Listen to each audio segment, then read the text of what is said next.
Hello everyone, my name is Lieutenant Pascual and I'm here to do a class on ACE-SI, Ask Care Escort Suicide Intervention course. The main goal for this class is to train the skills required to intervene in a suicide situation. Slides will have exercises that you will need to complete to receive a credit for this course. So these are our TLOs, or Terminal Learning Objectives. We are going to identify the problem and impact of suicide in the Army. We are going to identify suicide risk factors and protective factors and identify stigma. We are going to demonstrate ability to identify risk and intervene when a soldier exhibits the warning signs of suicide.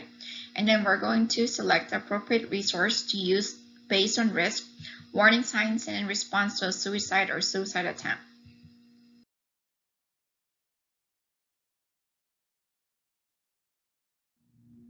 So for lesson 1, we are going to describe the impact of suicide on soldiers, families, our unit, and the Army.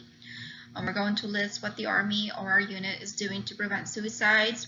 We're going to describe the role of first-line leaders in helping to prevent suicides and the Army. So impact of suicide. Every suicide is a tragedy.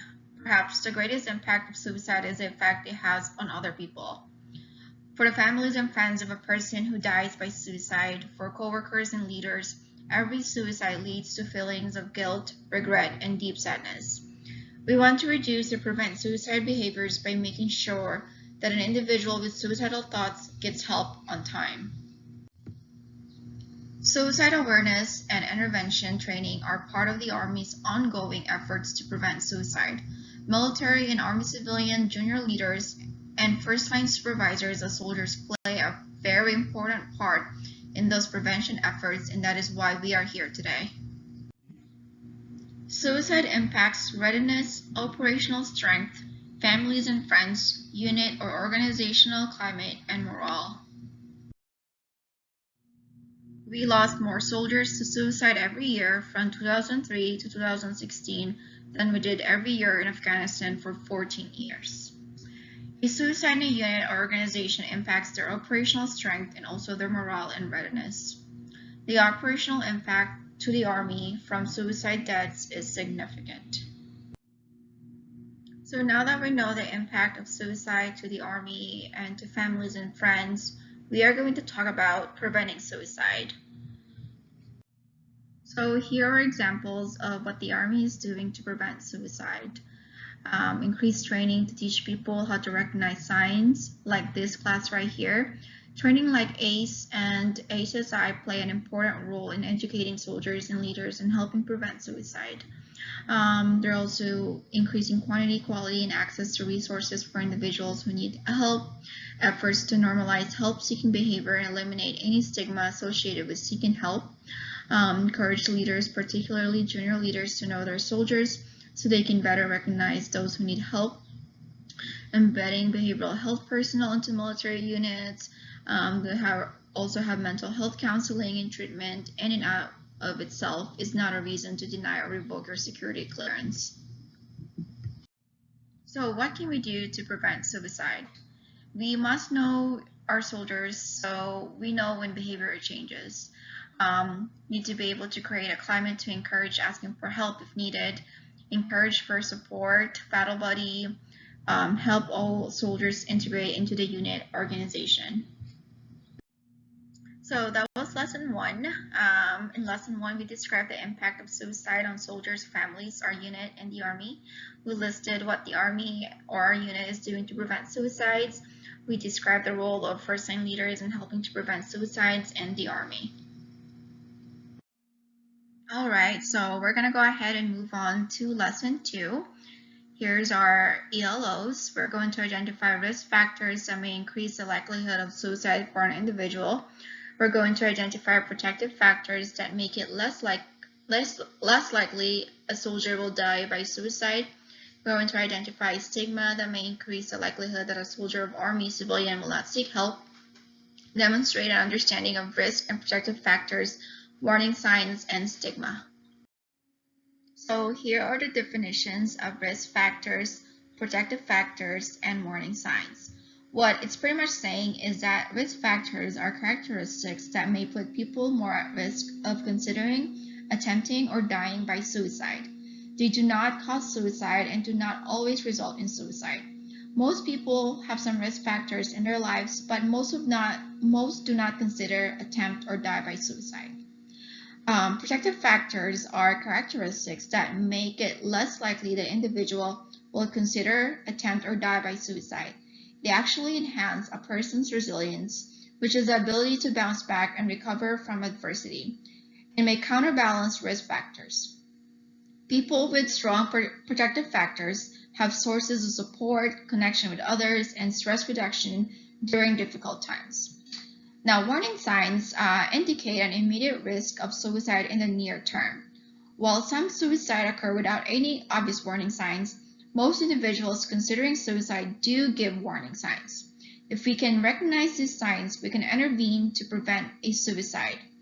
Protective and risk factors and warning signs apply to soldiers, Army civilians, family members, and the general population. So here are examples of risk factors and protective factors.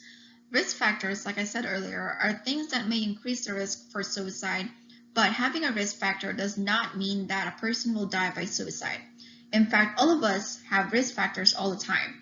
Most of us have experienced a loss, most of us have had financial worries at some time in our lives, and certainly all of us have had relationship problems at some point.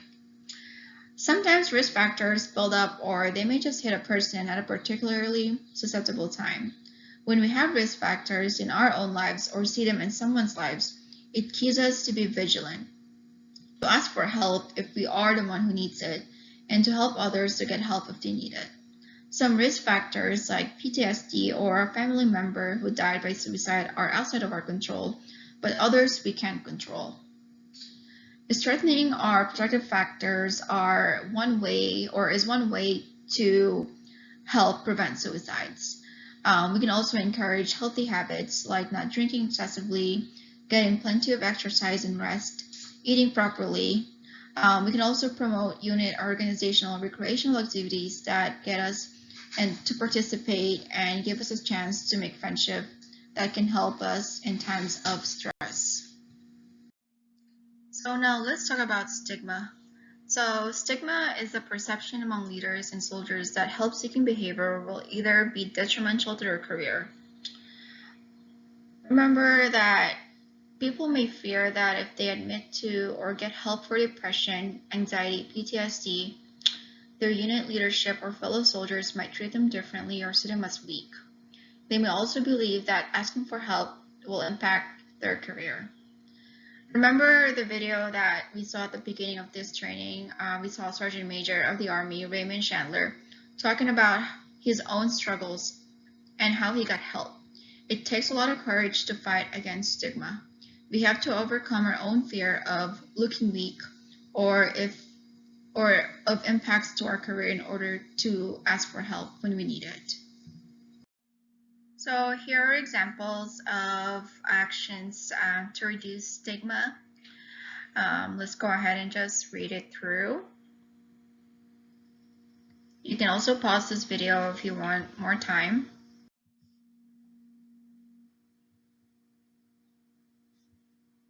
Now we can see that there are a lot of ways to reduce stigma, so there should not be an excuse.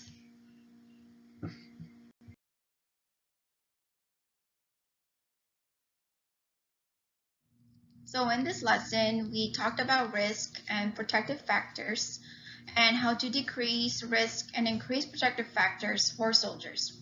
We've also defined stigma and identified examples of stigma in ways that we can reduce stigma and encourage people to get help when they need it. So these are our ELOs for Lesson 3. After this lesson, we should be able to recognize risk factors and warning signs and implement the Ask, Care, Escort or ACE method. We're going to discuss effective communications techniques when intervening with soldiers using the Ask, Care, Escort as an immediate action drill. We're also going to describe appropriate actions a leader should take when presented with specific warning signs that require immediate action.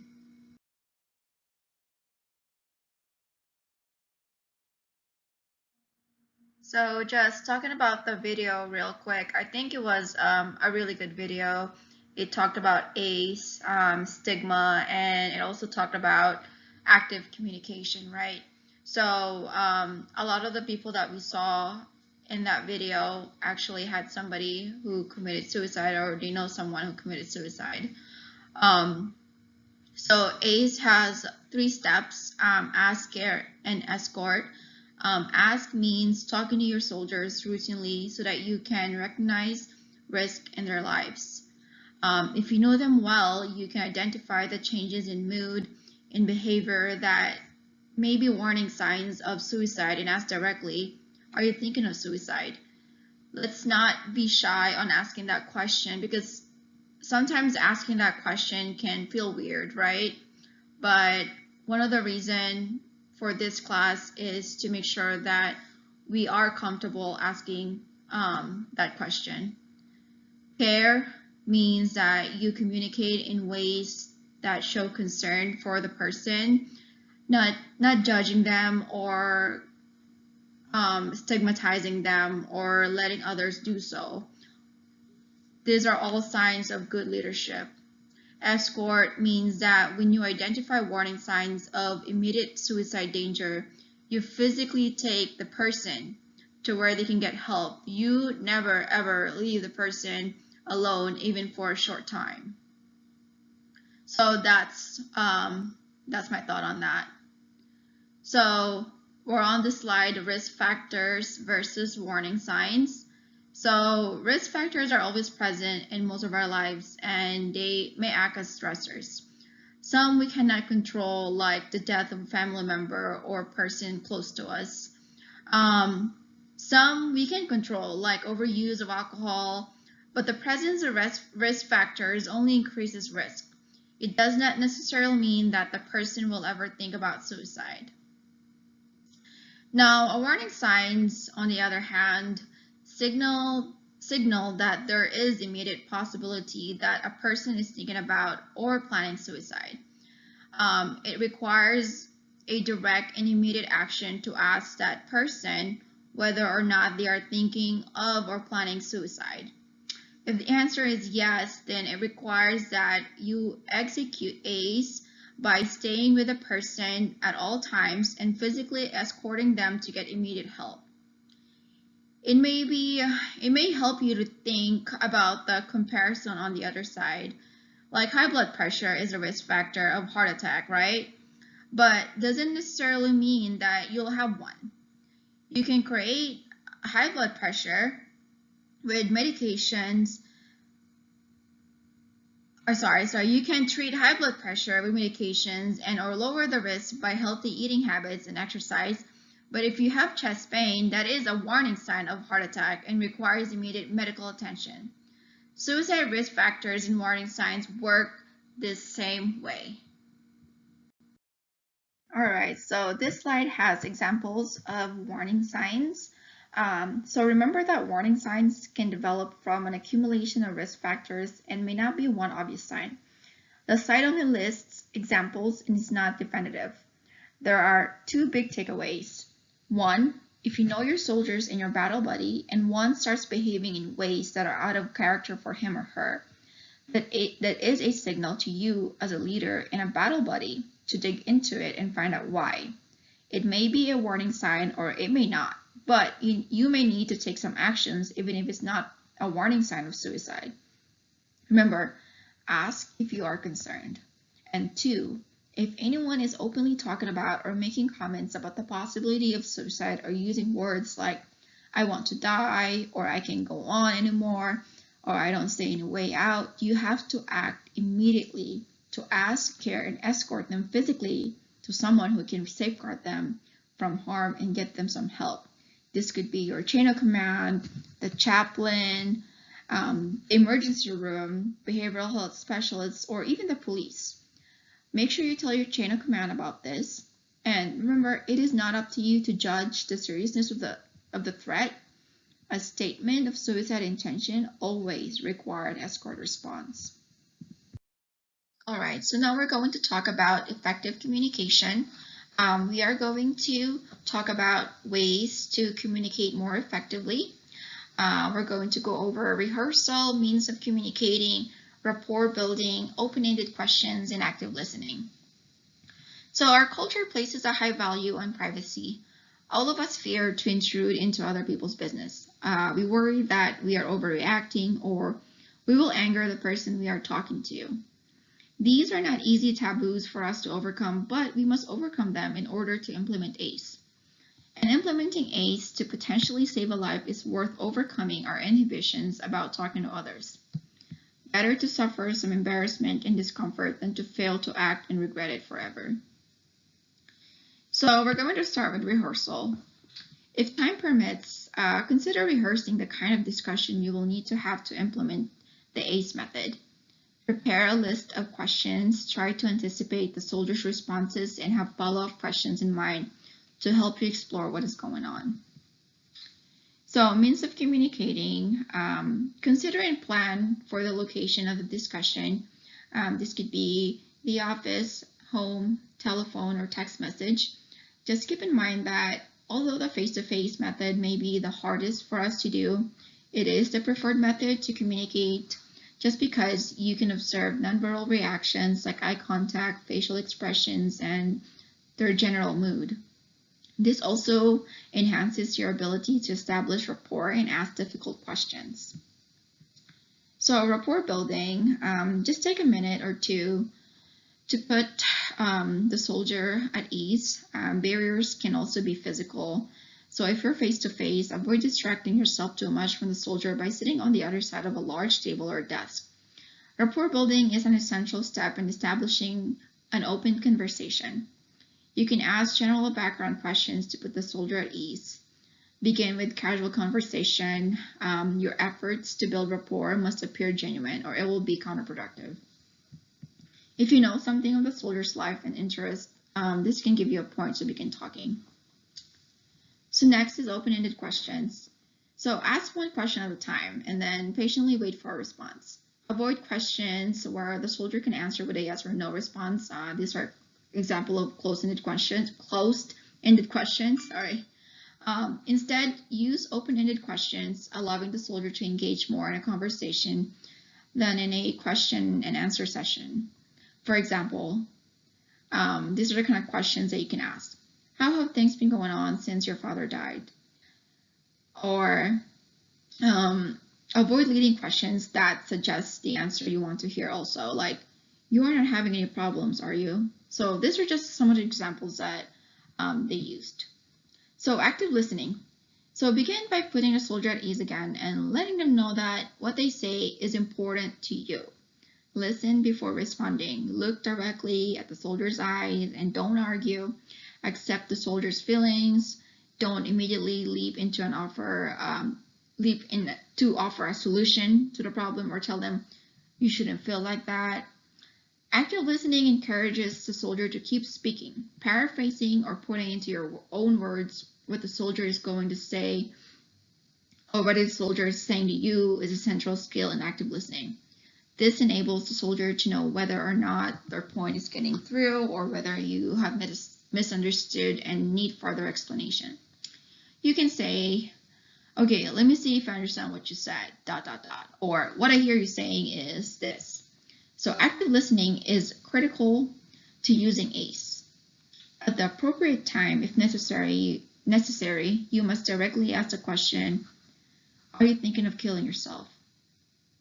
Asking a person directly about suicide will not suggest it to them. If the person is thinking about or planning suicide, knowing that someone cares enough to ask them directly may provide a sense of relief. All right, so actions a soldier can take to prevent suicide. ACE method says that you stay with the person and never leave them alone. Why is that? I think we all know the answer to this. So the reason why you stay with them every minute is that if they are in imminent danger, you safeguard them, you remove means if you can do so without danger to yourself, and don't let them out of your sight until you hand them over to someone who can keep them safe and give them the help that they need. Like we discussed earlier, this could be someone like a chaplain a chain of command, the ER, or behavioral health counselor, or even the police. You make sure that you have a warm handoff to a responsible person who can help and safeguard the person at risk of suicide before you leave. A warm handoff means that the person being escorted must be with another person at all times. Be certain that you then inform your supervisor or chain of command so that appropriate follow-up actions can take place. So here are our emergency resources. Obviously, we can call 911. So emergency resources has to be available 24/7. We can also call the police. We can also notify the chain of command. There are also hotlines that have trained people that are working 24/7. So the National Suicide Prevention Lifeline is open 24/7 and has a real person that answers the phone, not a machine. Trained people will talk to a person who is thinking about or planning suicide, or to us who is a battle buddy, or to friends and family members concerned about someone else. So here are examples of non-emergency resources. These are used for counseling or information only. So community resource guides, it can cover a wide range of care from prevention to education to even treatment. Some of them are installation specific and often available online as well. They can help you find the types of non-emergency resources that you need. Just don't forget your chain of command as a resource as well. So here are just apps that you can download as an additional resource for non-emergency use.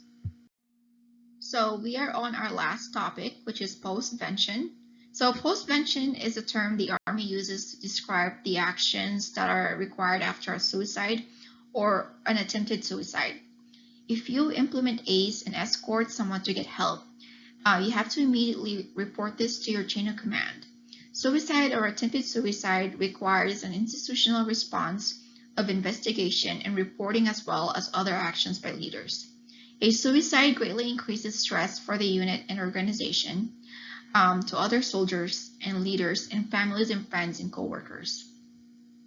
A suicide attempt also places the individual at greater risk for another attempt or a completed suicide. As a soldier, there are specific actions that we can do as well. So here are just examples of postvention actions that we can do. So first of all, we need to support each other, express sympathy, have a chaplain or counselor address groups. We can schedule a meeting with a chaplain. We can also consider attending memorial services and encouraging others to do so. Then we can communicate in ways that reduces the risk of suicide for others. Be respectful of one another. Don't focus on the means of death. We can also support soldiers returning to the unit after counseling or treatment. We can help them reintegrate, act to prevent stigmatization, like we discussed. We also follow up to ensure compliance with any ongoing treatment.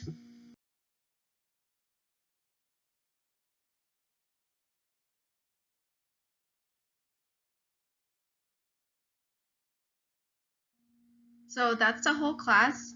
Just please don't forget to do the check on learning sheet to get credit for this course, and then submit it to me by email. Thank you.